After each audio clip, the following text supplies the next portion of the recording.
السلام علیکم ورحمۃ اللہ وبرکاتہ۔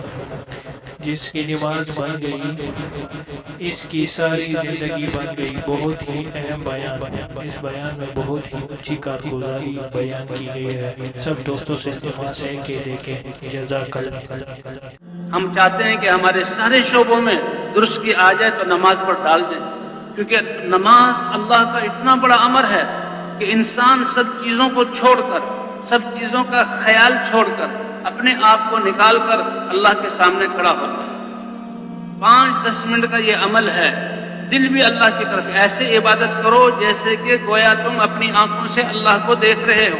اگر یہ حاصل نہیں ہو سکتا تو اتنا تو وہ ہے کہ اللہ مجھے اس نماز پڑھتے ہوئے دیکھ رہا ہے، تو دل بھی اللہ کی طرف متوجہ، زبان سے بھی وہ کلام جو اللہ نے فرمایا، تکبیر، تسبیحات، قرآن کی قراءت، ثنا، سورہ فاتحہ، اور اعضاء بھی جو ہیں جو پابند ہیں اعمال، اب کھڑے ہونا ہے، اب رکوع میں جانا ہے، اب سجدے میں جانا ہے، اور کان بھی کہ امام پڑھ رہا ہے تو اس کی قراءت کی طرف، سارے اعضاء کو نماز میں اللہ کے حکم کا پابند کر دیا۔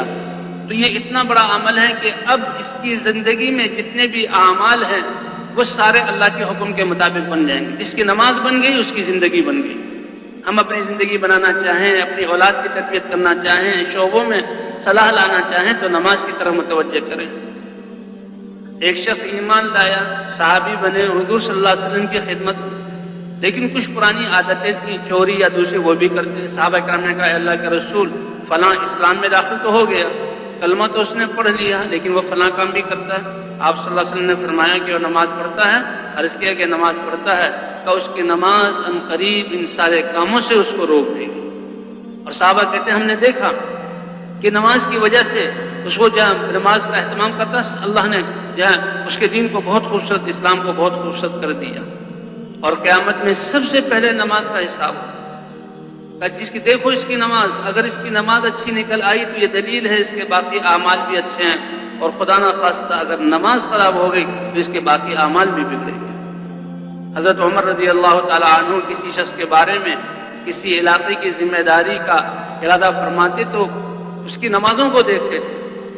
اس لیے بھائی ہم نے فرض نمازوں کا بھی اہتمام کرنا، صف اولیٰ میں پڑھنا، تکبیر اولیٰ کے ساتھ پڑھنا، اسی طرح تہجد کی نماز پڑھنا، اور جیسے ہم یہ بیان کر رہے ہیں کہ کرنے والے اللہ ہیں اور اللہ سے مانگنا ہے، اللہ اپنی قدرت سے کاموں کو بناتے ہیں، اسی طرح ہم نے بھی اپنی حاجات اور حالات کے وقت نمازوں کو پڑھنا ہے۔ وَاسْتَعِينُوا بِالصَّبْرِ وَالصَّلَاةِ، اللہ کی مدد چاہو نماز اور صبر کے ذریعے۔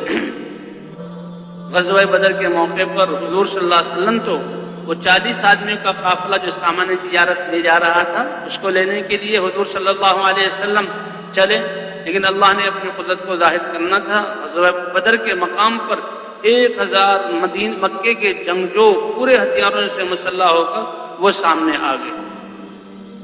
تو حضور صلی اللہ علیہ وسلم کے حضرت ابوبکر صدیق رضی اللہ تعالیٰ عنہ فرماتے ہیں کہ ہم نے حضور صلی اللہ علیہ وسلم کے لیے ایک جھونپڑا بنایا، آپ صلی اللہ علیہ وسلم، عریش کہتے ہیں عربی میں، آج وہاں مسجد عریش کے نام سے بہت بڑی مسجد، اور حضور صلی اللہ علیہ وسلم اللہ کے سامنے نماز میں کھڑے ہو گئے اور رو رہے ہیں اور آنسو بہ رہے ہیں۔ آپ اللہ کے رسول ہیں، اللہ کے حبیب ہیں، سید المرسلین ہیں، آپ کے ساتھ صحابہ کی جماعت ہے، مدد یقینی ہے، لیکن اس صورت میں بھی امت کو بتلانے کے لیے اور اپنا عمل اللہ کے سامنے رو رہے ہیں نماز میں۔ اے اللہ، اگر یہ جماعت تھوڑی سی جس کو میں لے کر آیا ہوں، اگر اس کا صفایا ہو گیا تو پھر محنت پر پانی پھر جائے۔ حضرت ابوبکر صدیق کہ اللہ کے رسول بس کیجئے، اللہ نے آپ کی دعا کو قبول کیا۔ تو بھئی ہر حاجت کے وقت نماز کی طرف متوجہ۔